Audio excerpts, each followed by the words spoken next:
Përshëndetje të gjithëve, po fillojmë lajmet orës 17. Kuvendi i Kosovës do të mbajë seancë të dielën në orën 10 për votimin e kabinetit të ri qeveritar. Shefja e grupit parlamentar televizjes Vetëvendosje Mimoza Kusari Lila ka thënë për media se ftesa tashmë është dërguar tek të gjithë deputetët për seancë të jashtëzakonshme. Kryetari i lëvizjes Vetëvendosje Albin Kurti është mandatuar për formimin e qeverisë nga presidentja Vjosa Osmani dhe deri të dielën ka kohë që t'ja paraqesë kuvendit për miratim përbërjen dhe programin e qeverisë. Deri më tani Vetëvendosje nuk ka arritur asnjë marrëveshje koalicioni me asnjë subjekt politik. Nëse qeveria e re nuk bëhet deri të dielën, Kosova mund të përballet me një krizë tjetër institucionale.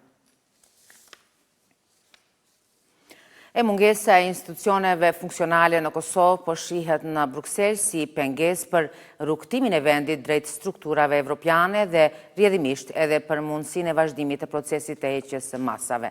Raporti kolegës Gjeraqina Tuhina. Mungesa e institucioneve funksionale në Kosovë po shihet në Bruksel si pengesë për rrugtimin e vendit drejt strukturave evropiane dhe rrjedhimisht edhe për mundësinë e vazhdimit të procesit të heqjes së masave. Në një konferencë kushtuar zgjerimit, drejtori i përgjithshëm për zgjerim në Komisionin Evropian rikujtoi se në Kosovë nuk ka qeveri që nga muaji i shkurt. Ai përmendi rastet e Shqipërisë dhe Malit të Zi, të cilat sipas tij janë plotësisht të fokusuara në proceset e integrimeve, duke këshilluar autoritetet kosovare të ndjekin të njëjtin shembull. So my advice to the country really is to focus on that. Pra këshilla ime për vendin është që të përqendrohet në këtë, sepse nëse nuk është plotësisht i angazhuar, është vështirë të ecet përpara. Ne në komision jemi në proces të heqjes së masave pas një diskutimi të vështirë në Këshillin e BE-s vitin e kaluar. Ne do të ishim të gatshëm, natyrisht, të përgatisim mendim mbi aplikimin për antarësim të Kosovës, por për këtë Këshilli duhet të na njoftoj dhe mendoj se duhet të ketë një reflektim edhe në Kosovë pse Këshilli nuk po bën këtë gjë. Ambasadori i Kosovës në Belgjik rikujtoi se Kosova nuk mund të trajtohet si vend pa qeveri, ndonse ajo është me mandat të kufizuar. Ai theksoi se përkundër shumë hapave të ndërmarrë, masat ndëshkuese ndaj Kosovës ende mbeten në fuqi. These measures were not in response to Kosovo doing something. Këto masa nuk ishin përgjigje ndaj ndonjë regresi të Kosovës në proceset demokratike. Duhet t'u kujtoj të gjithëve se këto masa erdhën pas një situate të veçantë në veri, e cila nga perspektiva jon kishte të bënte me zbatimin e sundimit të ligjit dhe sigurimin që institucionet përruajnë rendin kushtetues. Preserving the constitutional order. Ndryshe, ditë më parë, Bashkimi Evropian konfirmoi se mbarvajtja e zgjedhjeve lokale në vend po shihet si një sinjal pozitiv drejt heqjes së masave, megjithatë porosia e rregullt nga institucionet evropiane mbetet e njëjtë, fillimisht duhet të ndodhë bartja e pushtetit lokal, në mënyrë që të merret në konsiderat vazhdimi i procesit të heqjes së masave. Presidentja Vjosa Osmani është takuar me deputet gjerman në kuadër të vizitës zyrtare në Gjermani. Osmani mbajti takime të ndara me deputet Johannes Volkmann dhe Rodri Keizeter, si dhe me sekretarin e përgjithshëm të Konrad Adenauer Stiftung, Mark Spey. Siç e ka njoftuar në profilin e saj në Facebook, presidentja foli rreth përkushtimit të Kosovës për partneritet edhe më të ngushtë me Gjermaninë dhe Kosovën. Ministri në detyrë i mbrojtjes Ejup Maqedonci ka pritur në takim komandantin e KFOR-it Oskan Ulutash. Në këtë takim është diskutuar për situatën e sigurisë. Ministri Maqedonci ka shprehur gatishmërinë për vazhdimin e koordinimit të ndërsjellë për çështjet me interes të përbashkët në kuadër të zhvillimeve aktuale dhe ndikimit të tyre në mjedisin e sigurisë, thuhet në njoftim.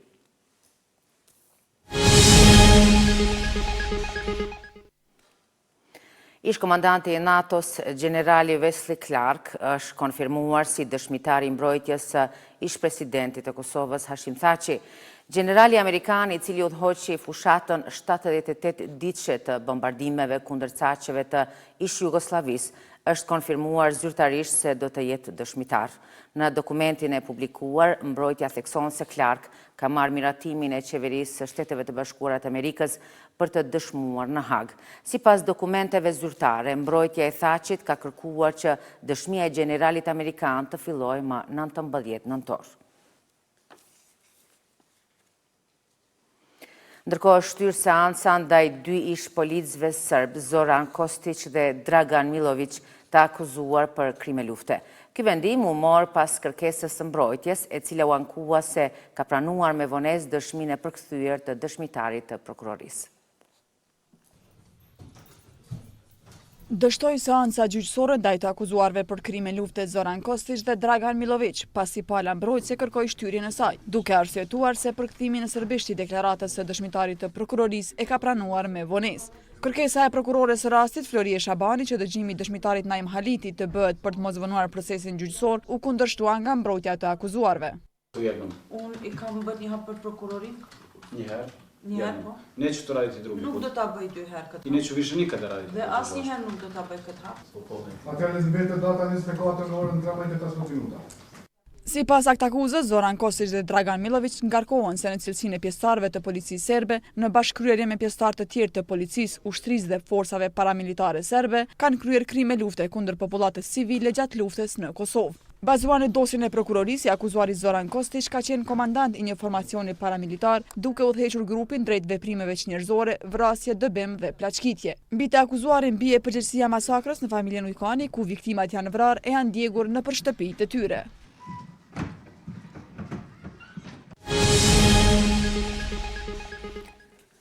Komisioni Qendror i Zgjedhjeve ka vendosur që aktivitetet zgjedhore për raundin e dytë të zgjedhjeve lokale për kryetarë të komunave do të jenë nga 3 deri më 9 nëntor 2025.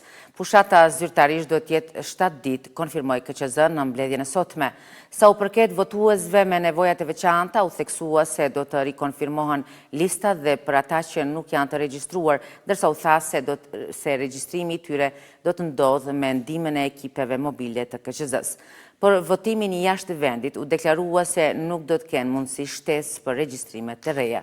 Në mbledhje u rekomandua përfshirja e votave të rinumruara në 16 vendvotime nga komuna të ndryshme në rezultatet përfundimtare të zgjedhjeve.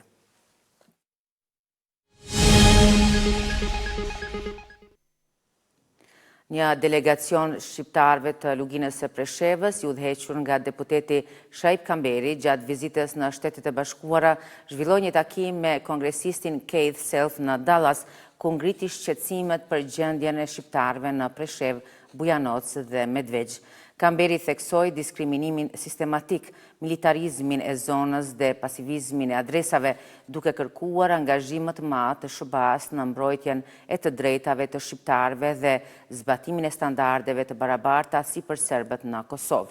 Ai falenderoi kongresistin për mirëkuptimin dhe premtoi vazhdimin e avokimit në bashkëpunim me partnerët amerikanë. Vazhdojmë me informacionet të tjera.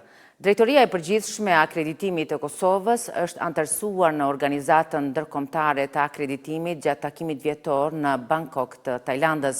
Ky anëtarësim ofron Kosovës mundësi për të kontribuar në zhvillimin e politikave globale të akreditimit, për të ndërtuar marrëdhënie me organizatat ndërkombëtare dhe për të forcuar sistemin kombëtar drejt njohjes ndërkombëtare.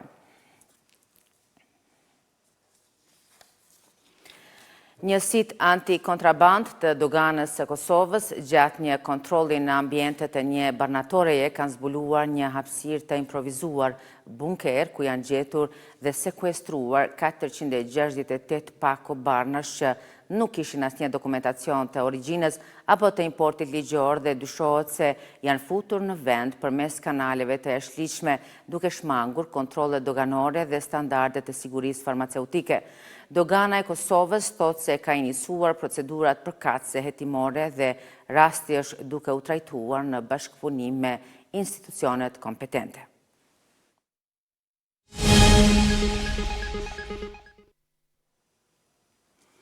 Vazhdojmë me sport, kombëtarja e Kosovës në futboll në kategorinë e femrave do të zhvillojë ndeshjen e parë të play-offit në kuadër të Ligës së Kombeve ndaj Turqisë. 2 ndeshje të këtij muaji ndaj rivalit të njëjtë janë vendimtare për fatin e Dardanëve në edicionin e ardhshëm të garave për të qëndruar në Ligën B ose për të rënë në Ligën C.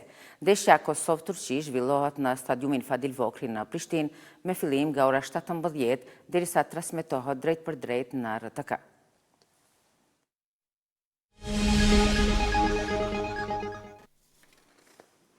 Presidenti i Ukrainës po qëndron në Mbretërinë e Bashkuar, ku është pritur nga kryeministri Keir Starmer për një takim dypalësh.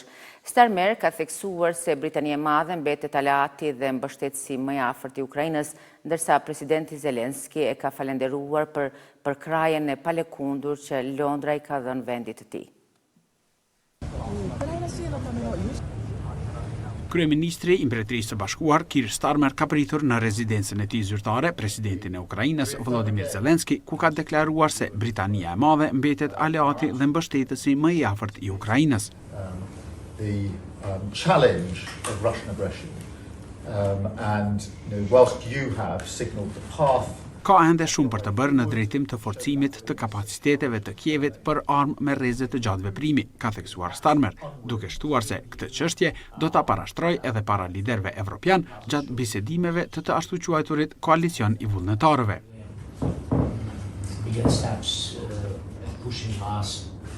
Presidenti Zelensky e ka falenderuar kryeministrin britanik për mbështetjen e vazhdueshme dhe të palekundur të Londrës ndaj Ukrainës.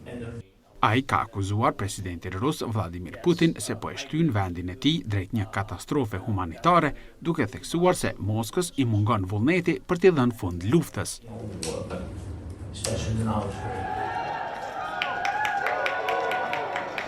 Në samitin e Londrës kanë bërritur gjithashtu sekretari i përgjithshëm i NATO-s Mark Rutte, kryeministria e Danimarkës Mette Frederiksen dhe kryeministri i Holandës Dick Schoof, ndërsa presidenti francez Emmanuel Macron pritet të bashkohet virtualisht bisedimeve.